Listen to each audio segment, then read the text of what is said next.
Então, bom dia mais uma vez. Vamos começar a aula de hoje sobre outras formas de fazer regressão linear. Bom dia, Antônio. Antes de começar, eu quero saber se tem algum questionamento sobre os vídeos que eu passei anteriormente. Porque hoje nós vamos ver algo que é uma expansão ou uma variação do conteúdo anterior. E aí, principalmente a partir de agora, se vocês não forem acompanhando bem cada conteúdo, vai ficar cada vez mais difícil de acompanhar. Não é que o assunto vai ficar muito difícil, é que é um acúmulo. E aí, se você for deixando para trás algumas coisas, você não vai chegar ao ponto que vai ser muito complicado de acompanhar. Professor, eu tenho uma dúvida. Pode falar. Eu anotei aqui, mas eu não estou achando. Então, daqui para o final da aula, a gente pode ser? Pode. Pronto, beleza. Valeu, obrigado.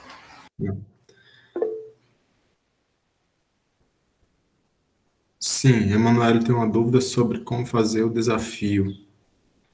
Então, uma das maneiras de fazer de implementar o que eu falei, Emanuele, seria você pegando par a par as dimensões, né, de largura da sépala, comprimento da pétala, da sépala, etc. Fazer aquele teste lá do cotovelo, verificar a melhor quantidade de,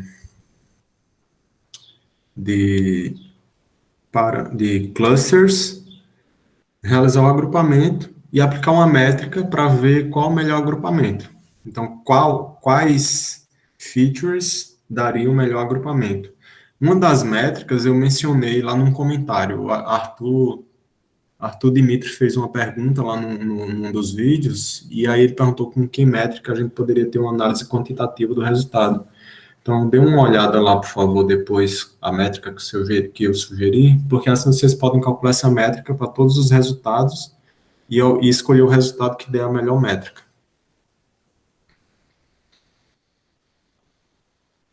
Tá, então vamos aqui. A abordagem que eu mencionei naqueles vídeos anteriores para fazer regressão linear é uma abordagem que usa como é que eu diria, um entendimento analítico da regressão linear, porque calcula uma derivada e por meio dessa derivada a gente chega no processo de multiplicação de matrizes. Mas aquela abordagem ela tem uma deficiência prática. Alguém poderia comentar ou sugerir que deficiência prática seria essa?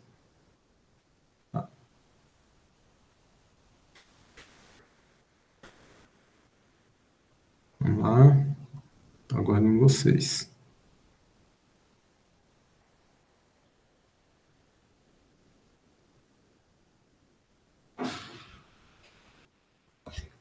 Então, a partir de agora, gente, se vocês não forem assistindo as coisas que eu vou passando e estudando, vai ficar difícil a interação.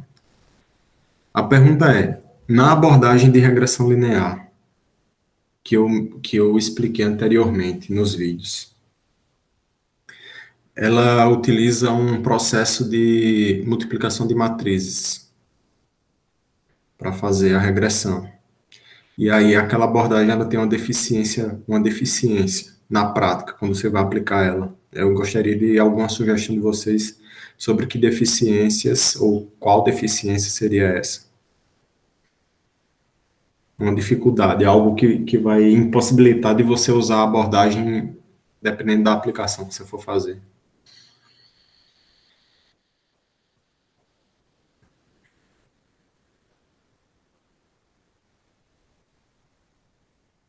Sim, é complexidade computacional, mas como assim? Que complexidade computacional especificamente? O que, o que exatamente você está chamando de complexidade computacional?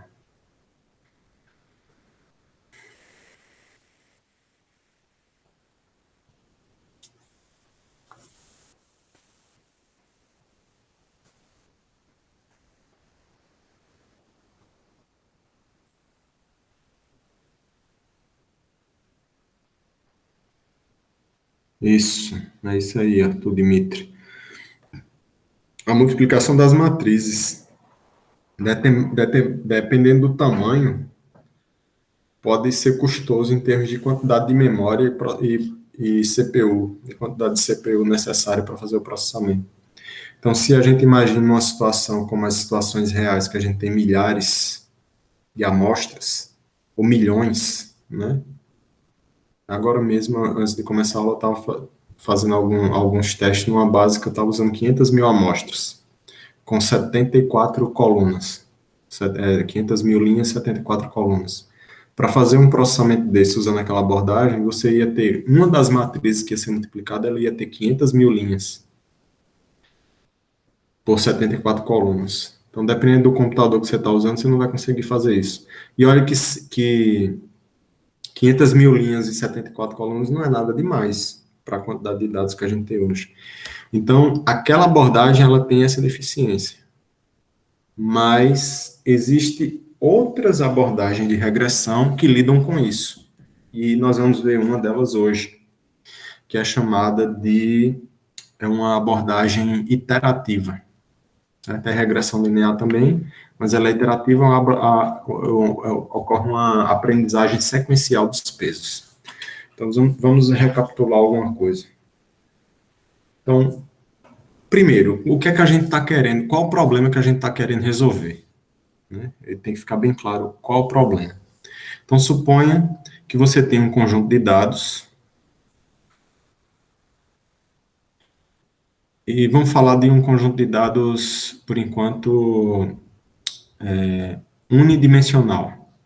Então, você tem aqui a amostra 1, amostra 2, amostra 3, amostra 4, e assim sucessivamente.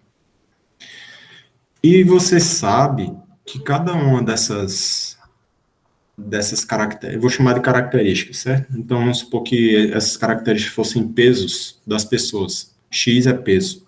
Esses X aqui são pesos. E aqui em Y a gente poderia ter uma categoria, por exemplo, em relação à obesidade. Aí aqui a gente só teria duas possibilidades, né? Vamos supor, 1 ou 0. Né? Ou é ou sim ou não, né? Aí a gente sabe que a cada X desse está associado a um Y do outro lado.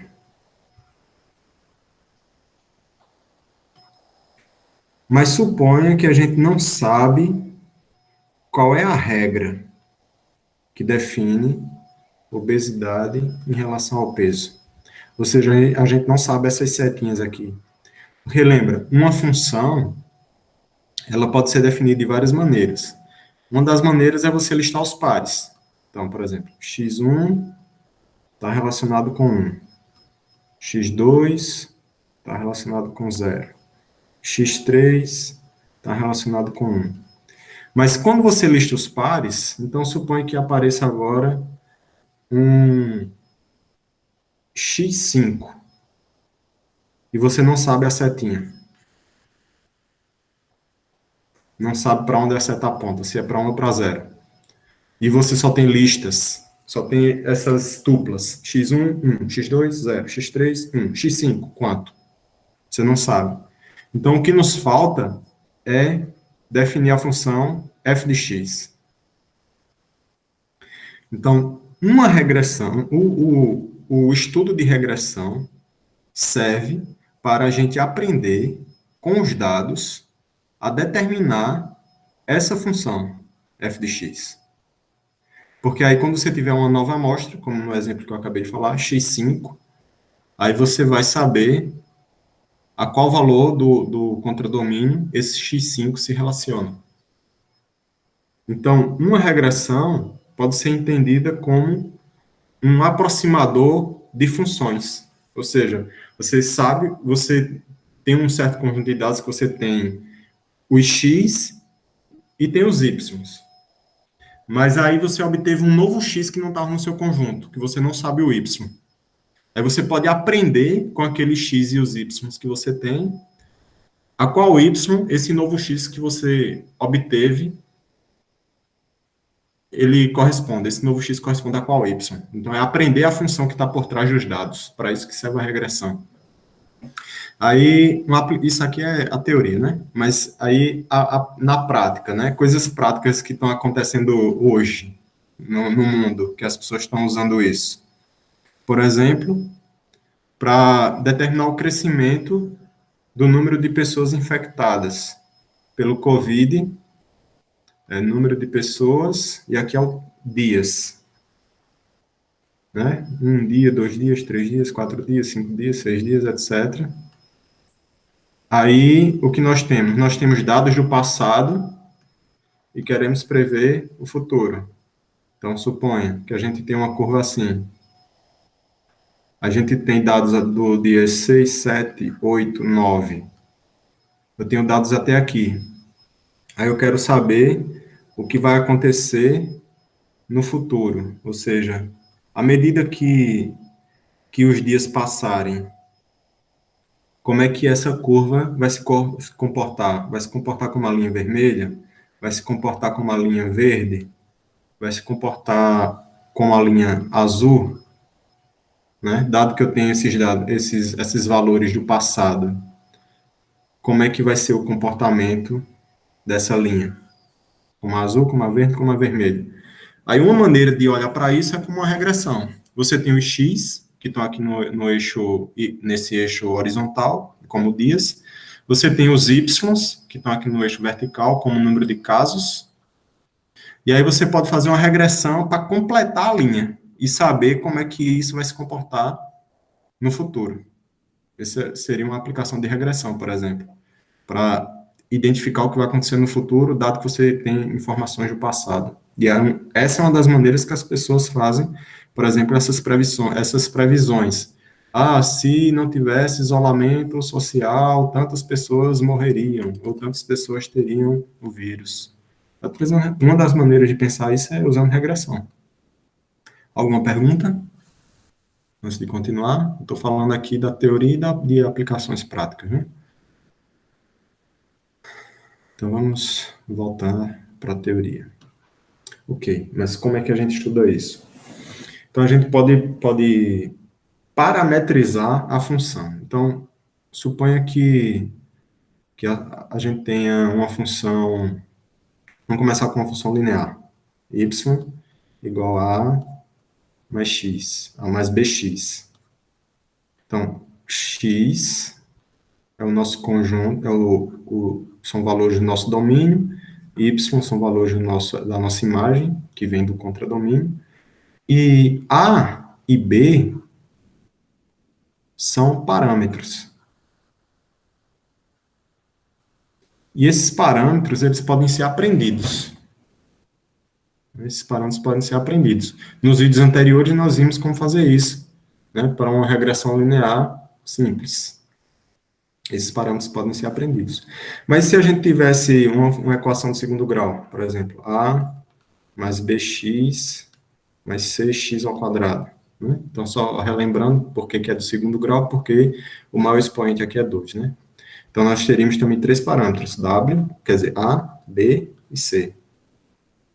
E uma maneira de generalizar isso é a gente escrever que, na verdade, a nossa função y, ela não é só em função de x, ela é uma função de x e w, sendo x aqui representa um vetor de valores, uma matriz de valores, nesse caso vai ser um vetor de valores, e w também é um vetor de valores. Isso pode ser escrito como w0 vezes x elevado a zero, mais w1 vezes x1 elevado a 1, mais etc. até w d xd elevado a d. Né? É uma maneira de pensar nessa função, pensar nesse polinômio que representa a nossa função, como algo que está em função dos dados de entrada em função de W. Porque aí, se a gente parametriza em função de W, a gente pode mexer nesses Ws para encontrar a melhor função que se adapta aos nossos dados, que são os X. Né? Que o X, às vezes eu chamo de dados, mas também a gente chama de características. Pensando de outra forma, mas só que aqui ainda tem um problema, né? É que isso aqui é uma combinação linear. E combinações lineares não resolvem qualquer tipo de problema, eles resolvem problemas lineares. Uma maneira de lidar com isso é a gente usar uma função base, né? Que eu vou chamar de φ. E aí nós podemos reescrever y, sim, e sendo essa função base uma função não linear. E aí nós podemos reescrever isso aqui como sendo W0 mais... Por que W0, né? Porque o x0 elevado a zero vai dar 1. Mais j de 1 até m-1 de w j φ j de x. Aí, algumas coisas aqui, né? Sendo φj uma função não linear, que você dá o x como entrada. Então, o jotésimo, né? O jotésimo x entrou como entrada aqui nessa função não linear. Agora, nós continuamos tendo uma combinação linear, né? Porque é a soma de vários valores multiplicados de w e j, w e φ de j, quer dizer, φ j de x. Mas só que esse φ j é uma função não linear. Embora seja uma combinação linear, é uma combinação linear de funções não lineares. Tá? Aí, como é que é o formato dessas funções não lineares? Por exemplo, uma das funções não lineares, uma função base mais famosa, mais conhecida, é a função sigmoide, que ela tem este formato: φ de j de x é igual a 1 sobre 1 mais e elevado a menos x. Né? Sendo esse e aquele número especial da exponenciação. Né? E elevado a menos x. Essa é a função sigmoide. E ela tem um formato, esse nome sigmoide é porque ela parece um S. O formato do gráfico é algo assim, em que aqui você tem uma assíntota embaixo e uma assíntota em cima. Sendo que aqui embaixo é 0 e aqui em cima é 1. O maior valor que ela assume é 1, o menor valor que ela assume é 0. E aqui no meio a gente tem mais ou menos 0,5. Na verdade é exatamente, mas 0,5.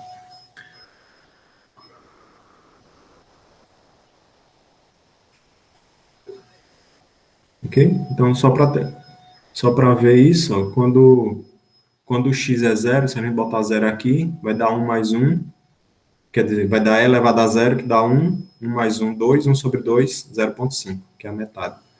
Então, essa é a função sigmoide que é utilizada aqui como função base para fazer essa combinação linear de funções não lineares. Até aí, ok?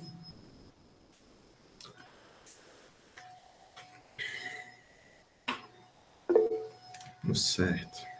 Então, vamos seguindo.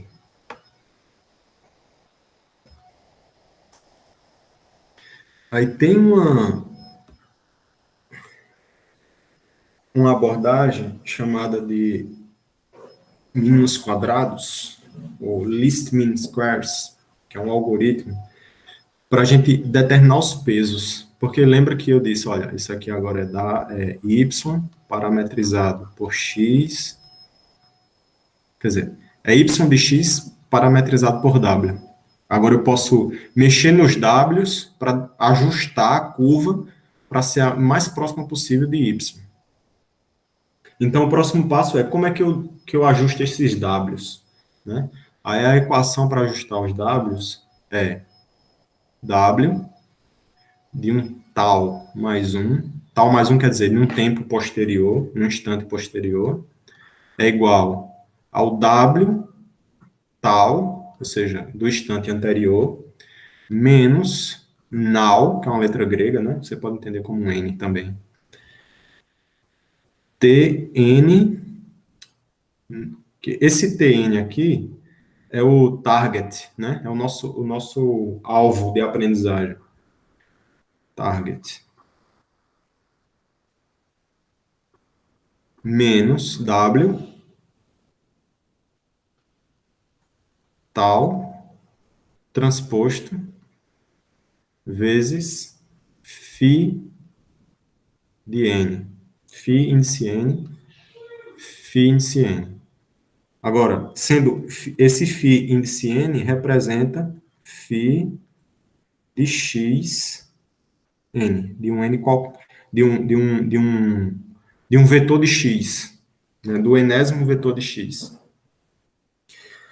Aí, de onde é que essa função vem? De onde é que ela surge, né? Essa função de atualização dos pesos, ela surge do cálculo do gradiente dos erros. Então, vamos entender o seguinte. A gente está falando aqui de um tipo de aprendizagem supervisionada. Supervisionado por quê? Porque eu tenho x1, y1. Eu sei a entrada e sei a saída. x2, y2. Eu sei a entrada e sei a saída.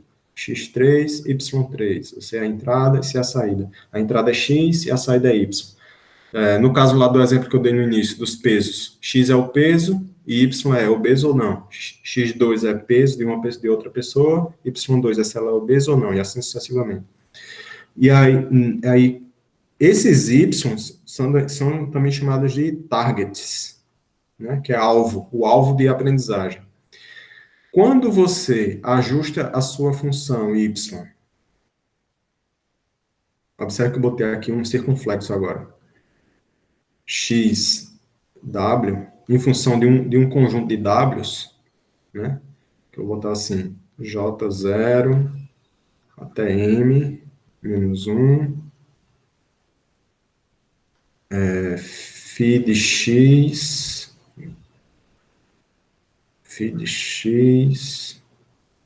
vezes W. Sim, com aí todos os cuidados necessários aqui da questão das dimensões das matrizes, né, para ser possível multiplicar. Então, quando você usa um conjunto de Ws específico, agora você tem uma estimativa para o seu y. Então, esse y aqui, esse novo y calculado com esses Ws, ele é uma estimativa. Ele não é o seu y real. Então, existe um erro que pode ser expresso como a diferença entre o y real, o y target, menos o y estimado. Né? E aí nós precisamos calcular uma medida de erro para saber quão bom está sendo o resultado da aprendizagem. E essa medida de erro, tem vários tipos de medida de erro. Uma das mais conhecidas é o MSE, que vem de Mean, Scared, Erro. Né? Que é erro quadrático médio. Deixa eu ver aqui, tem alguém falando. Essa letra grega não pode ser considerada taxa de aprendizagem? Sim, é a taxa de aprendizagem. Eu volto lá e explico. Tá. Então, miscarde erro. Que é o seguinte, a gente vai ter um erro total. Vou chamar aqui erro total.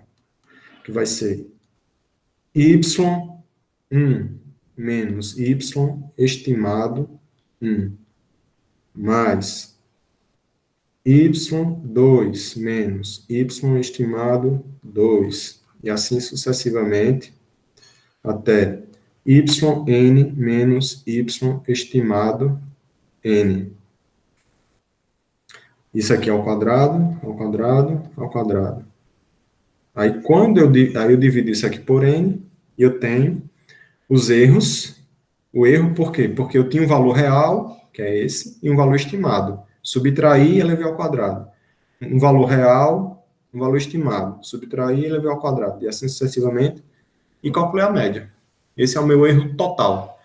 E aparece, quando as pessoas estão estudando redes neurais, como uma função de loss, né? Ou perda, ou custo. Aí, veja, essa função é uma função, se a gente considerar que erro total é uma função de y, quer dizer, eu vou chamar de y estimado, né? De y estimado, a gente pode perceber que, como está sendo elevado ao quadrado, isso aqui é uma função quadrática, ou seja, uma parábola com cavidade voltada para cima. E isso é proposital, porque aí, sendo uma parábola com concavidade voltada para cima, ela vai ter um mínimo global, e a gente observa que esse mínimo global aqui é zero.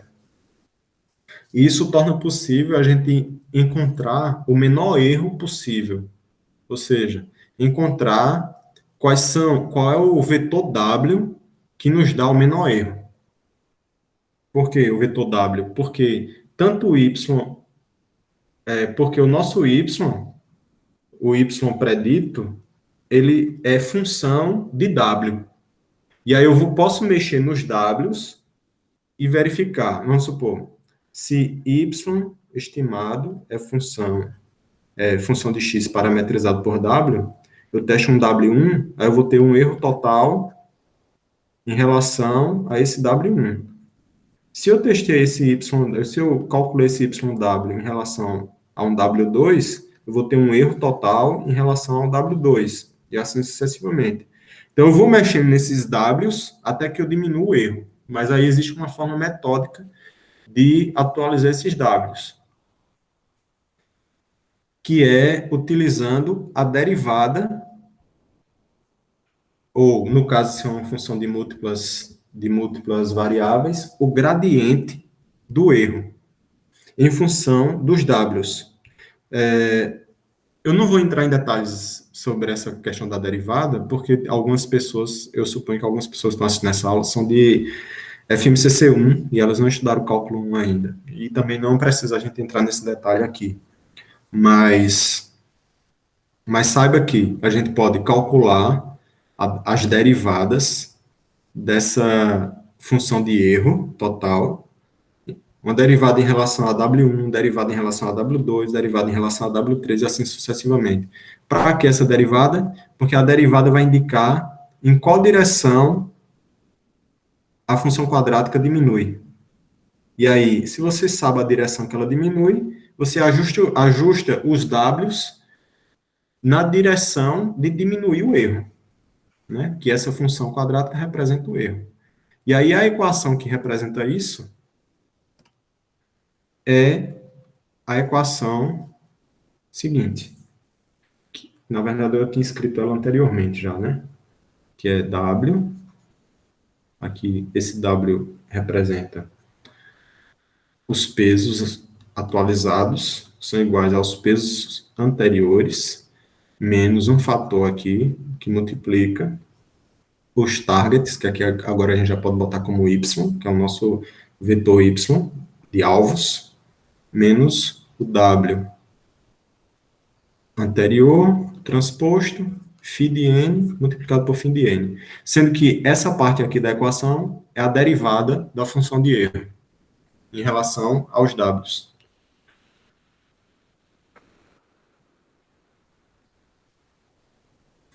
Agora, deixa eu mudar a tela aqui, para a gente ver a implementação desse negócio.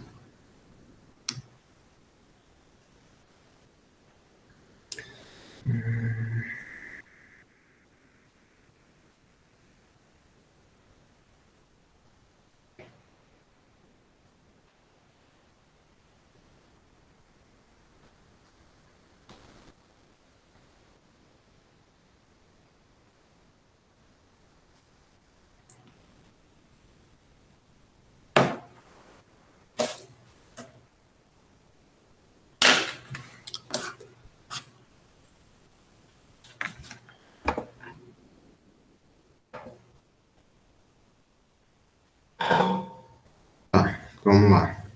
Agora, suponha que nós temos um conjunto de dados que ele corresponde a 10 amostras. Eu chamo ele de X, eles são 10 amostras. Eu vou criar aqui um array com 10 linhas e uma única coluna. Vou fazer os imports.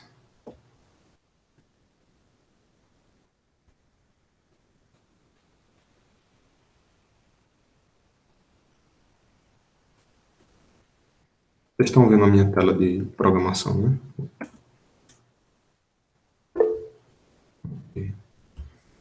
Tá.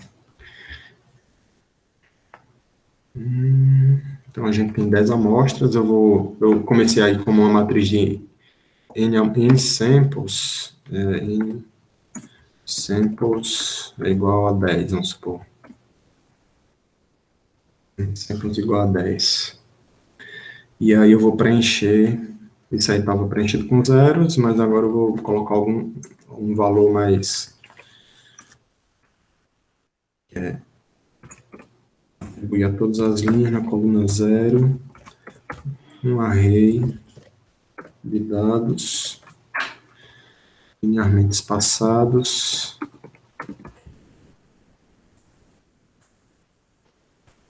variando, digamos, de -5 até 5, quero n samples. Aí, essa função, o y é uma função, digamos, uma função linear x mais 1. Ou seja, para cada valor de x, o y soma 1 no valor de x. É uma função linear, né? Uma linha no gráfico. Vamos começar com uma coisa. Mas antes de continuar, já aqui, eu vou já falar uma coisa. Geralmente, quando a gente está lidando com regressão, com aprendizagem de máquina em geral, treinando classificadores, nós normalizamos os dados.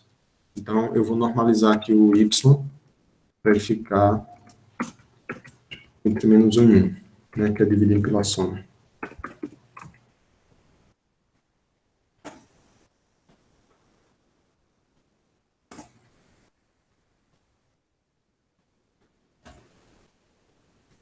Ok. Então, uma função linear. Agora, eu vou definir também, já agora, a minha função phi, que é aquela função sigmoide, que vai receber x como entrada, e vai retornar 1 dividido. Então, para quem não sabe, esse 1 ponto aqui é para permitir que a gente divida o número, ou faça uma divisão, multiplicação, etc., de todo um vetor de dados, né? np.esp x. Por quê? Porque x aqui representa uma matriz. E aí eu quero dividir cada elemento dessa matriz, eu quero fazer 1 dividido por um dos elementos, 1 dividido pelo segundo elemento, pelo terceiro, etc. Né? Elevado àquele elemento. Sim, só tem um probleminha que é negativo esse expoente. Okay? Próximo passo. A gente precisa de uma função para representar o polinômio da multiplicação dos pesos pelo x. Então, vamos chamar ela aqui de polyfunc, função polinomial. Essa função recebe o x e recebe o w. Observe que o x aqui em cima é um x unidimensional.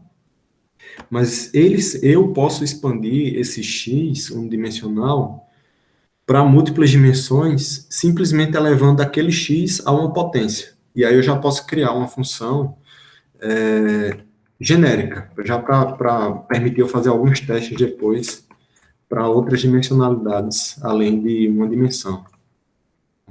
E aqui uma matriz de zeros, que ela vai ter a mesma quantidade de linhas do parâmetro x e a quantidade de colunas 1. Esse polypred, na verdade, é o nosso y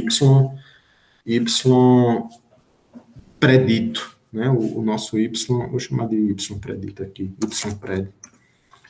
ypred, que é o resultado da multiplicação dos x pelos w's. E eu vou ter também um new x, que vai ser o x no formato de polinômio, né?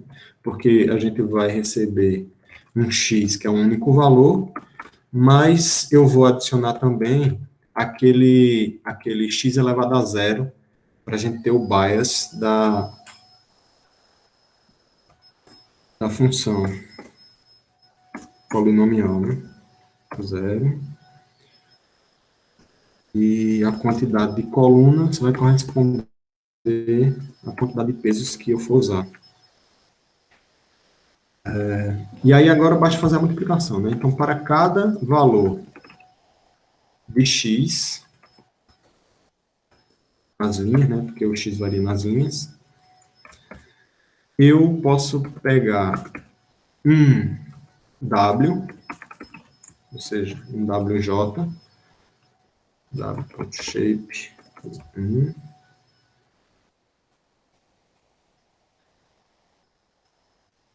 e fazer new x, criar esse new x, né, na posição n, que é a mesma posição, j, coluna j, igual n.power, né, que é levar aqui a uma potência, x, o x da vez, a uma potência j. Porque isso aqui vai me permitir generalizar esse polinômio, né? Quando j é igual a zero, é simplesmente w vezes 1. Quando x é igual a 2, é w vezes 1 mais o outro w vezes x elevado a 1, e assim sucessivamente. Ypred vai ser igual, ypred n, né? N vai ser igual a ypred n, que aqui eu vou acumular agora, né? N mais w 0j vezes 1000x nj. Simplesmente pegando cada w e multiplicando por cada x e acumulando isso na soma do y predito. E aí eu retorno esse y predito. E também vou retornar o new x, né? Porque o x vai entrar aqui como sendo um único valor, mas eu vou, para colocar ele na forma de uma função linear, eu preciso também eu vou precisar do intercepto, né? Onde é que ele toca o eixo y quando x igual a zero, naquela função linear. Tá dando um erro aqui, deixa eu ver o que é.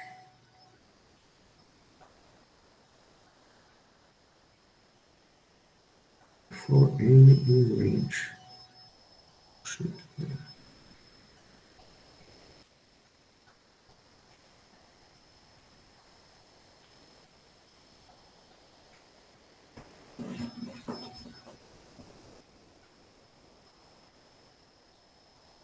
Isso não faz sentido mais ser.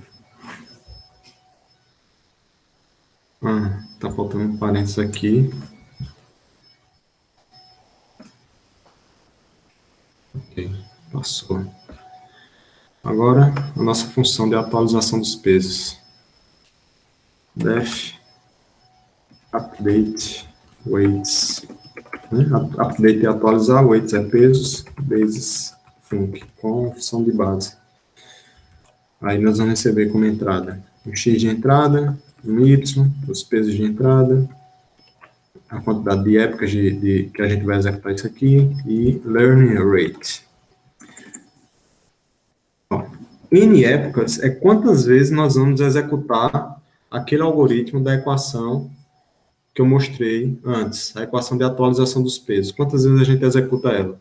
Learning rate é aquela letra grega now, né, que é um fator que a gente multiplica a derivada, o resultado lá da derivada da equação. Então, só ajustar aqui.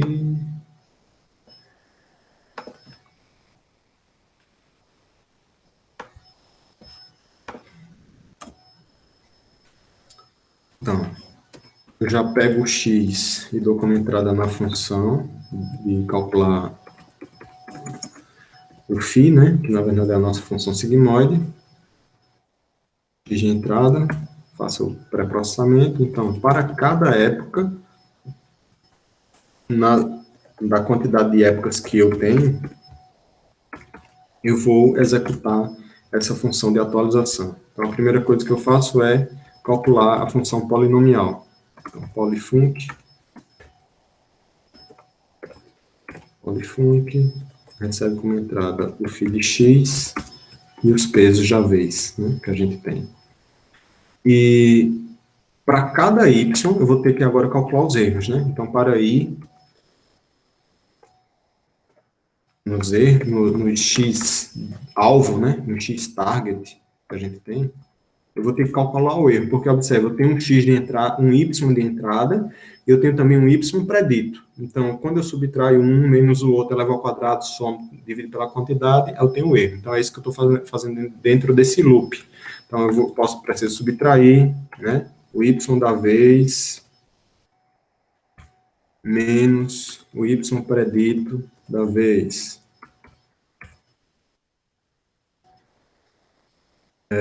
Eu vou fazer um reshape aqui, porque esse cálculo reshaped alce y, para facilitar as contas depois, reshape alce y, eu vou colocar ele no formato 1. É uma matriz com um único elemento, né? Reshape de new x igual a shape new x, que é um novo x, e todas as colunas. Qual o formato que eu quero? Eu quero o formato que ele vai ter uma linha e a quantidade de colunas correspondente à quantidade de colunas que esse x tiver. Estou checando aqui. Certo.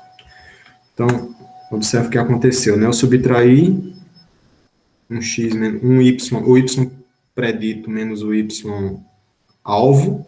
Aí eu vou multiplicar isso. Multiplicar matmul, multiplicação de matrizes, né?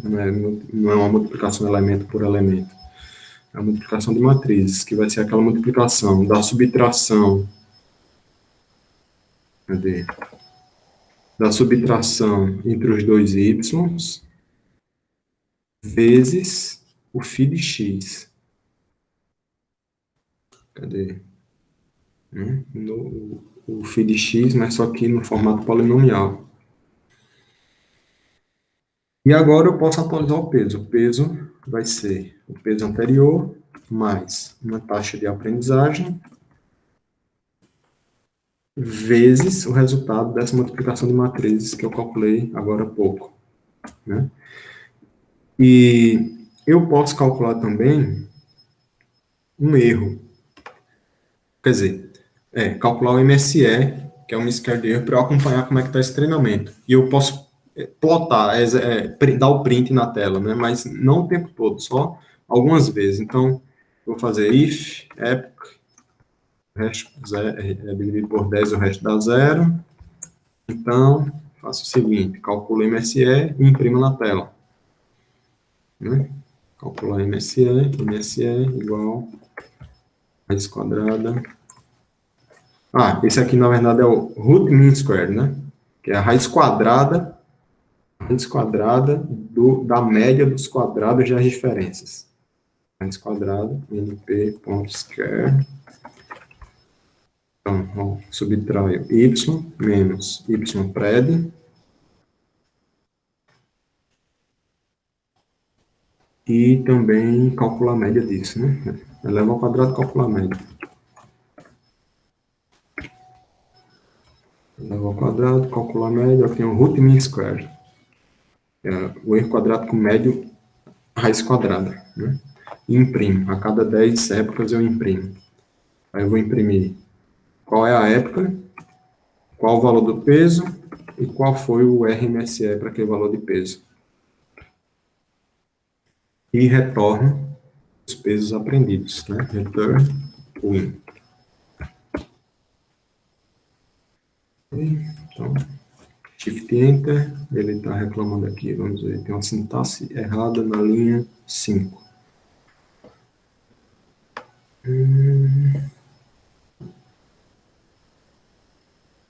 Por que na linha 5?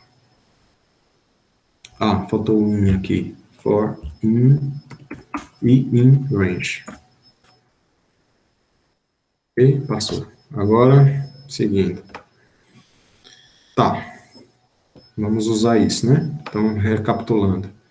A gente tem um vetor x de valores, de entrada, uma função y, que é uma função linear, que a cada valor de x atribui um x mais 1. Nós temos a função base, que no nosso caso aqui a gente está usando a função sigmoide. Nós temos uma função polinomial, que pega aqueles valores de x e transforma em um polinômio, parametrizado por um conjunto de pesos w.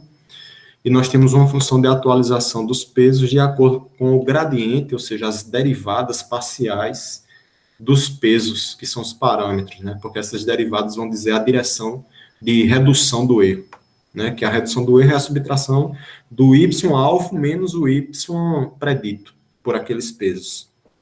E aí nós precisamos usar isso, né? Então eu vou definir aqui um m, que vai ser quantos pesos eu vou usar. Vou usar 2 pesos, porque lembra que quando a gente tem uma função linear y igual a mais bx, a gente precisa do a e do b. Esse a e b é o w0 e o w1, né? Dois pesos. E aí, são uma matriz, np.matlib.rand. Aí, outra coisa interessante sobre essa questão de aprendizagem com pesos é que não existe um método bem definido para você dizer quais são os pesos que você vai começar. Você começa por onde esses pesos, né? Quais valores? Aí, geralmente, a forma mais simples que tem de fazer é usar pesos aleatórios. A gente começa com números aleatórios e a função vai ajustando esses pesos, né? Então, como sempre, eu vou aqui dividir pela soma para fazer a normalização dos pesos, né?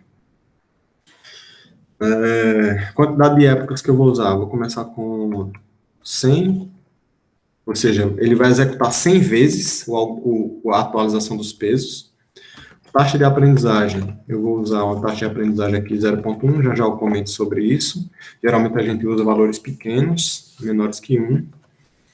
E vou aprender os pesos. Aí, para aprender os pesos, eu chamo a função, né? Update, atualiza, pesos, com função base, que recebe como entrada o x, o y, w, n épocas e a taxa de aprendizagem. Aí, depois que executar essa aprendizagem dos pesos, eu vou querer comparar o que foi aprendido com o que eu tinha, né? Então, eu vou ter aqui, vou calcular aqui fora da função o phi de x, com a phi func. Essa é a entrada. E vou, usando esses pesos que foram aprendidos, calcular o x predito usando a função polyfunc, que é aquela que faz a multiplicação do x pelos pesos, né? Mas só que o x que eu vou dar como entrada aqui é o φx w1. Esse w que foi aprendido aqui, ó. Eu multiplico x vezes o w para ter o y pred. E com isso, eu posso plotar no gráfico o y predito e o y aprendido, né? E para isso eu preciso de uma função para plotar esse gráfico. Deixa eu adicionar aqui a função, que vai ser uma função, como é que eu chamo? Vou plotar logo os dois gráficos de uma vez. Vou chamar de def plot to Lego graph. Aqui é só um hábito que a gente tem, geralmente, quando começa a programar aqui, de fazer as coisas em inglês, né? O nome das funções. Y pred recebe o x, que é igual para os dois y, o y alvo e o y predito. Aí, plt.plot X, Y, vou pintar de vermelho e preencher com bolinhas. Né? O alvo é vermelho. Aí, plt.plot, também o X é igual. O Y predito agora vai ser azul com bolinhas. B é de blue, né? Azul. R vermelho, red vermelho. Aí, plt.show.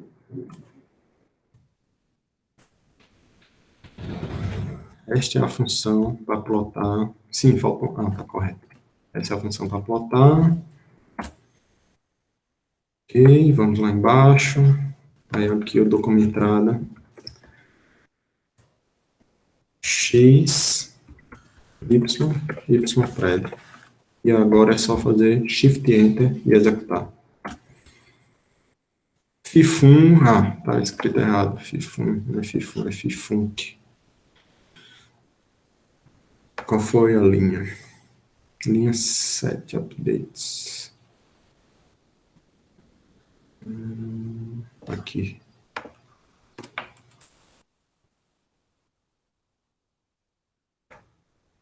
Novamente. Ainda está reclamando. Matmu. Operando um erro nas dimensões. Vamos ver aqui. Matmu.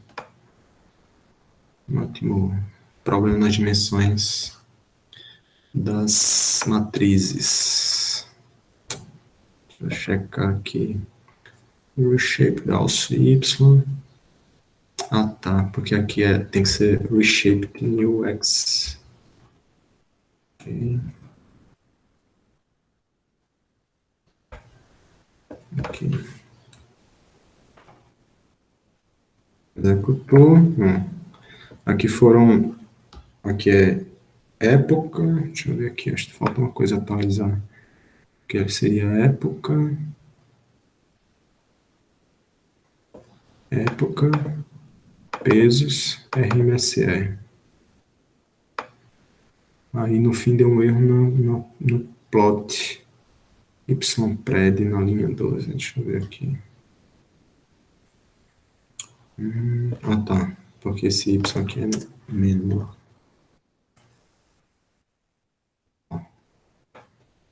Então, observe. A gente executou. Cadê?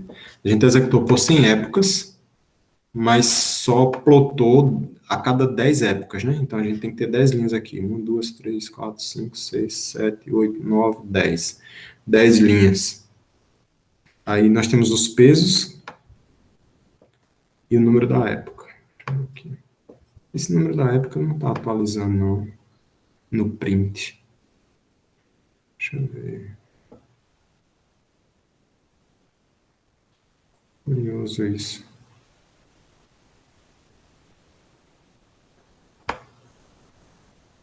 Não está atualizando, não, mas é a 10ª.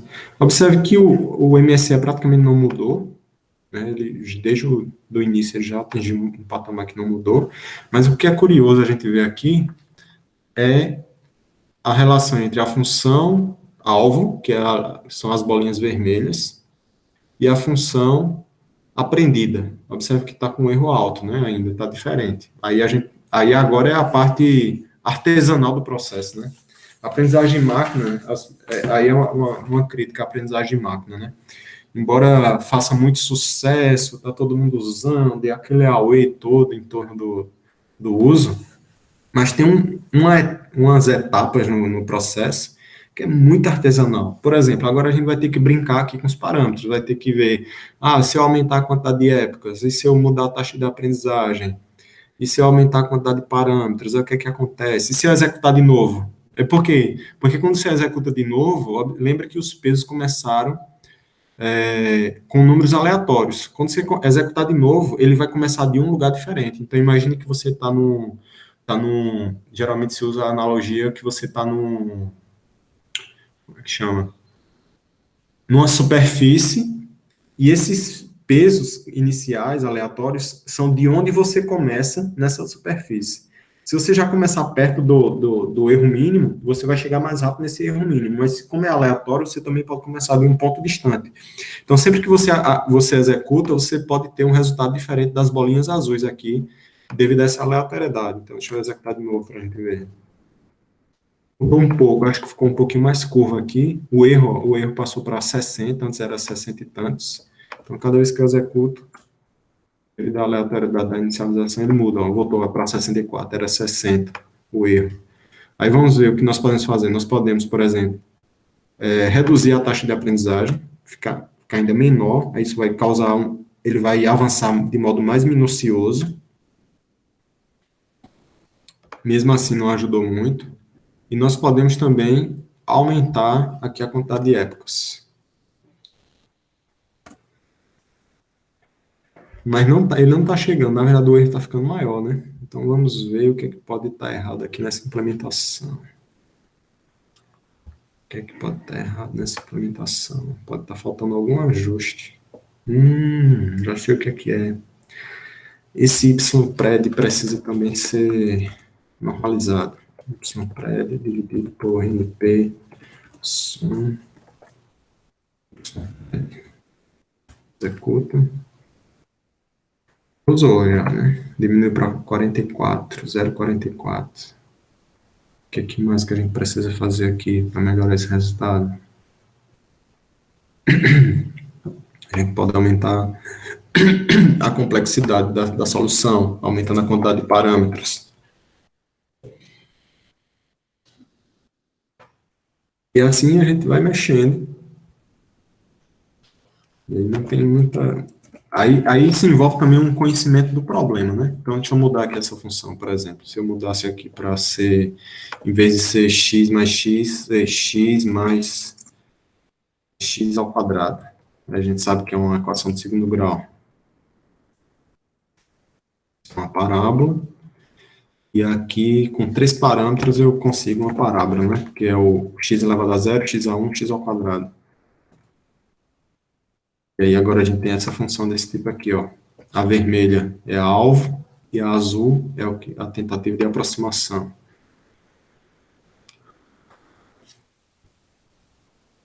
Mas ainda está faltando algum ajuste. Professor, Oi. quando o senhor está atualizando o peso, eu acho que o sinal está trocado, devia ser menos, não? A taxa de aprendizagem vezes a derivada? Pode ser que seja isso. Aqui é. É. Vamos ver. Ele pode estar Não era para. aumentando. E ele Isso, multiplicaria. isso depende de se a gente subtrai o y menos y pred ou y pred menos y. Ah, Aí, vamos ver. Se é isso. Vou executar de novo. Não mudou muita coisa. Ela troca. Mas deixa eu só checar uma coisa aqui. Y menos y pred. Aqui é mais mesmo, dessa forma que eu estou fazendo.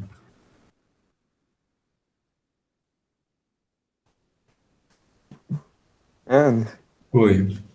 Esse if, esse return não deveria ficar no primeiro for, porque tá dentro do segundo. Ele está alinhado dentro do for, né? É. Então ele parou logo na primeira época. E aí isso explica Aham. também.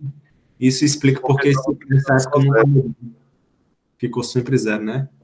É, Aí, valeu, obrigado. Quem é que está falando? Quem José. falou? Pronto, José. José. Obrigado, José. Era, Nada. era isso mesmo, era esse alinhamento aqui, desse return. Ele estava dentro. Tem que ficar fora. Isso, acho que agora vai.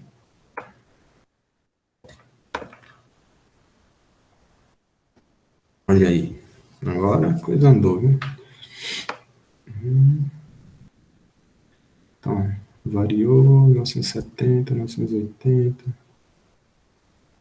Agora ele está repetindo demais. Eu estou achando ainda que. É por causa do if. Esse É, if também deve ficar também, fora. também tem que ficar fora. Porque senão ele vai repetir as 10 vezes que chegar lá. É. Aqui.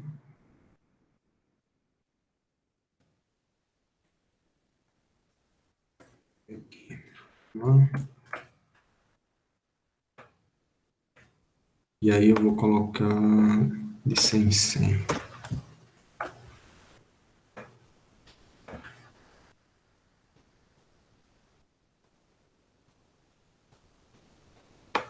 O erro tá alto ainda. 008.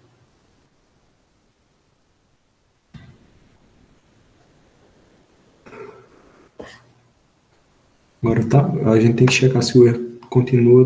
Dá para diminuir ainda, né? Deixa eu aumentar aqui a quantidade de épocas.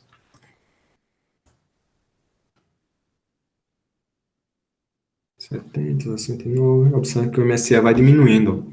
À medida que esse RMSE vai diminuindo, as curvas vão se ajustando mais, né? Deixa eu só botar um grid aqui nesse plot. Plot. Não, grid.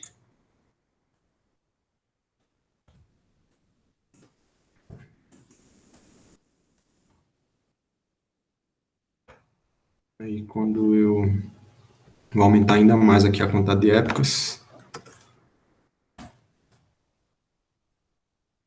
a gente vê o RMSE diminuindo, ó, 62, 61, 60, 58 e assim vai. Quanto mais ele diminuir, mais as curvas vão se aproximar, né? Só que 100 mil vai demorar um pouco, né? Enquanto isso a gente pode ir conversando. Então observe que tem um processo aí de você ficar, depois que você implementar, ficar ajustando os parâmetros, né? Ajustar a quantidade de épocas e também a taxa de aprendizagem, que são os dois principais parâmetros que a gente atualiza. E também a complexidade da solução, que no caso aqui a complexidade da solução corresponde à quantidade de pesos que você está usando, né? No caso, eu estou usando 3 pesos. Acho que terminou aqui. Ó, as curvas já ficaram bem mais ajustadas. Aí, por exemplo, e essa taxa de aprendizagem? A taxa de aprendizagem, ela tem um trade-off entre taxa de aprendizagem e número de épocas. Se você bota uma taxa de aprendizagem alta, aí você vai estar sendo mais agressivo na direção de aprender o resultado. Mas, ao mesmo tempo, você pode passar direto na curva, né? Então, a gente pode, por exemplo, diminuir a quantidade de épocas e aumentar o peso aqui, a taxa de aprendizagem, né, para 0,1, por exemplo. Vamos ver o que é que acontece. Foi bem mais rápido, né, o ajuste. Porque você foi mais agressivo na taxa de aprendizagem. E as curvas agora ficaram mais próximas. Então, só para aumentar a complexidade, agora eu vou colocar aqui uma equação do terceiro grau. X mais X a terceira. Shift Enter. E aqui embaixo eu vou aumentar para 4 pesos. E aí as curvas ficaram bem mais próximas, né? Mas o erro está alto ainda, né? Está 1,95. Então a gente pode aumentar aqui para 10 mil. Então, gente, entender esse método de aprendizagem. Ó, ela fez a curva bem direitinho aqui no meio. Teve bolinha azul que caiu praticamente em cima da vermelha. Entender esse método de aprendizagem interativo, né? Ou uma aprendizagem sequencial para regressão, é fundamental para entender redes neurais. Então, a gente entendendo bem essa parte aqui, quando for estudar rede neural, vai ficar bem mais fácil. Então, agora é brincar com os parâmetros e com as complexidades da curva, né? Então, o exercício para vocês agora é o seguinte, para vocês implementarem, trocar essa função, a função alvo, em vez de ser uma função polinomial, ser uma função seno. Como é que seria, né? Vocês vão trocar ela por uma função seno e fazer o ajuste e encontrar o melhor conjunto, os melhores parâmetros possíveis, né? Os 3 parâmetros que a gente tem, né, metaparâmetros, no caso aqui, né, são quantidade de pesos, taxa de aprendizagem e número de épocas. Perguntas?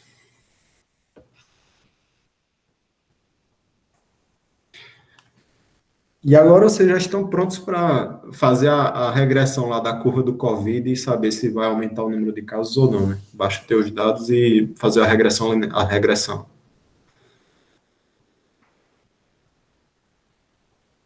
Professor, eu tenho uma pergunta, é mais relacionada à parte do gradiente que o senhor falou. Eu não sei nem se ela é propícia a essa aula, mas tipo, eu vou perguntar todo jeito. Eu já vi em alguns termos a galera falando de ir em direção ao gradiente e ir contrário ao gradiente. Isso, na realidade, tem a ver com o sinal, tem a ver com a convergência. Eu nunca vi as pessoas falando assim, não, mas eu acho que tem a ver com esse sinal aqui que o Arthur nos alertou, né? Aqui, ó. Certo. Esse sinal de mais. Tá. Porque ele é que vai dizer se você está querendo ir na direção que o gradiente aumenta ou ir na direção do que o gradiente diminui. No caso, quando a gente está querendo reduzir o erro, a gente quer ir na direção que o gradiente diminui. Né? Tá. Entendi. E uma outra coisa, tipo assim, com relação ao RSS, eu sei que ele é uma soma dos resíduos, no caso, né? A soma do quadrado dos resíduos. Mas, no caso, não sei se vou me fazer entender, mas, tipo, para todo o contexto do aprendizado, ele tem alguma outra importância, porque, por exemplo, aí você calculou o RMSE, né? Ou MSE. Sim. Existe alguma aplicação nesse caso do RSS, no caso, ou é só para a gente saber, ó, a soma do quadrado, o erro do quadrado dos resíduos é esse aqui? Tem a questão dos critérios de parada, né? Porque e do tipo de problema que você está lidando. Porque uma pergunta que a gente poderia fazer aqui é, tá, eu posso mudar essa quantidade de épocas indefinidamente, posso botar 10 mil, 1 milhão, mas até onde eu vou colocar isso, né? Eu vou parar quando?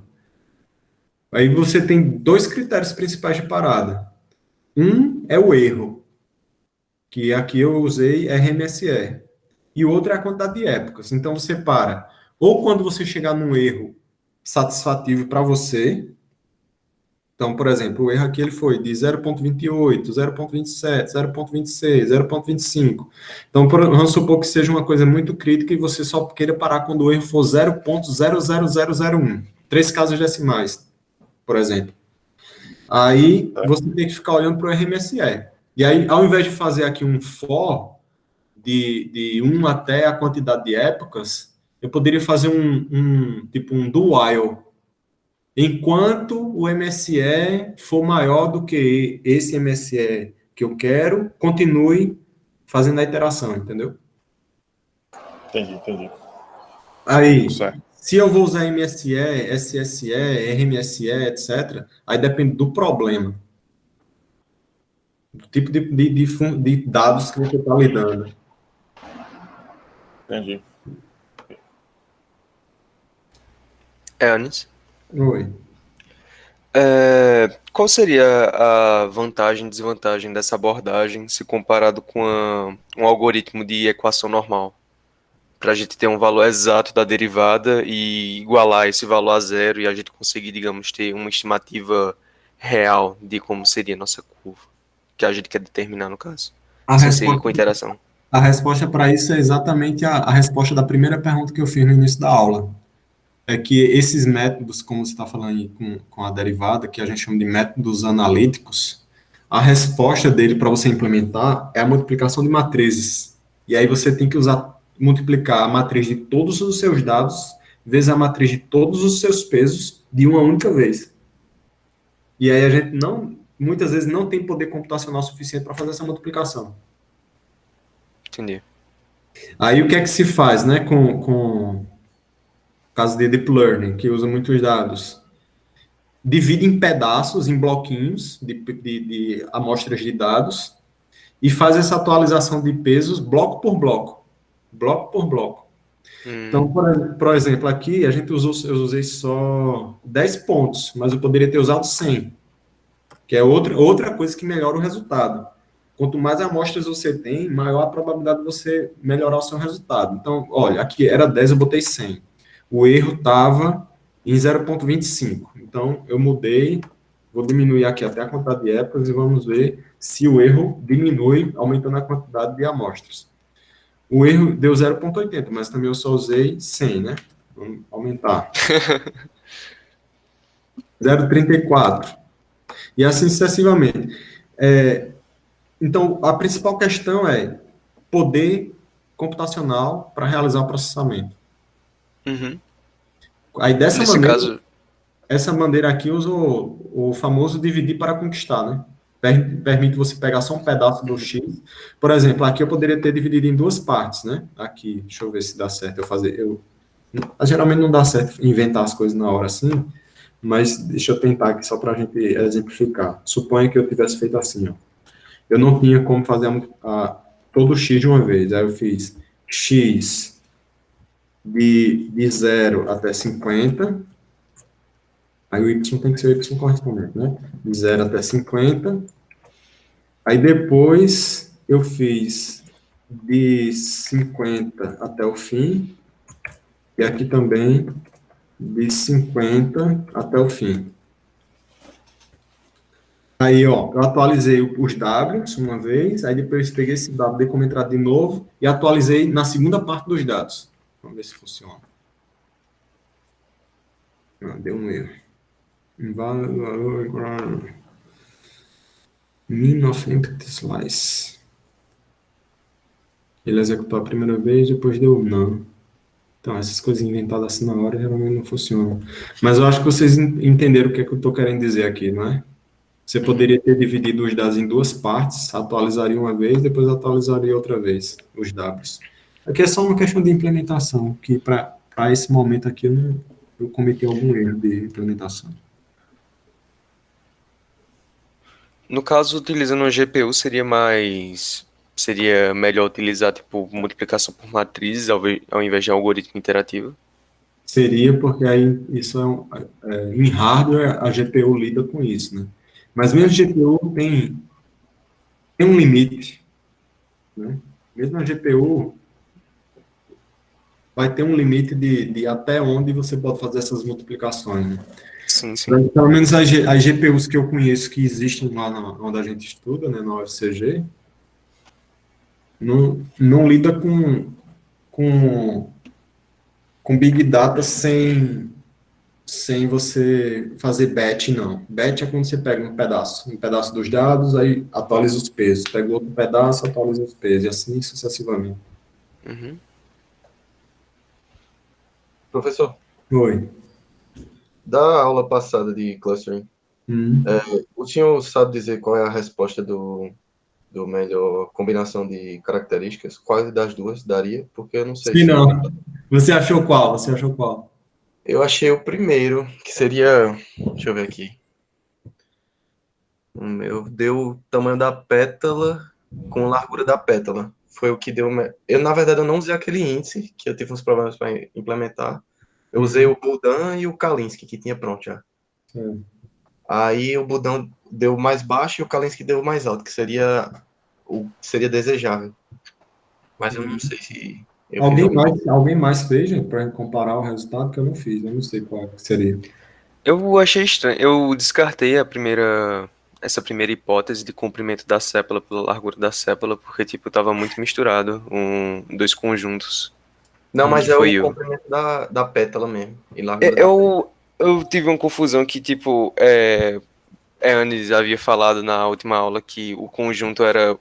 As primeiras características eram comprimento e largura da pétala, e depois comprimento e largura da sépala. Aí eu Ah, fui no site lá do Iris isso. e vi que tava invertido. Aí eu não sei se, tipo, eu entendi errado, Eu se. acho que fui eu que eu posso ter falado errado. Porque também É. depende de onde você pega a base, você pode trocar as colunas. Ah, sim, sim. Mas enfim, quais foram as colunas que você achou, Pedro? Eu tava executando, mas deu um problema, aí eu deixei de lado aí. Mas. Eu creio que o que deu mais. O que deu, tipo, ficou mais separado foi o comprimento de pétala versus largura da pétala. Porque, tipo, tá bem separado qual o nome? A cetosa da versicola e da virgínica. E a virgínica e a versicola tem poucos falsos positivo e falso negativo. Comparado com os outros. Alguém mais quer comentar sobre o exercício? É uma estilinha, que sobe e não adiantar. Tá, então eu vou encerrar aqui. Eu sugiro que vocês façam esse exercício que eu sugeri de trocar a função lá por uma função um pouquinho mais complicada, como um sinode, por exemplo, e brincar com o código, ajustar os parâmetros, etc. Porque é aquilo que eu disse, né? À medida que a gente for avançando, se você não estiver implementando, pensando sobre os parâmetros, etc., vai acumular dúvida e vai chegar ao ponto que não vai conseguir mais acompanhar. Então tem que ir fazendo implementação, não é só assistir aula, né? É como matemática, é como outras coisas na vida. Então, obrigado a todos. E para quem estiver assistindo a gravação depois, por favor, compartilha, curte, se inscreve no canal, né? Porque isso ajuda o vídeo a ser divulgado. Então, obrigado a vocês. Qualquer coisa, entre em contato por e-mail ou deixe um comentário lá no vídeo, tá? Espero que tenham Valeu, gostado. Valeu.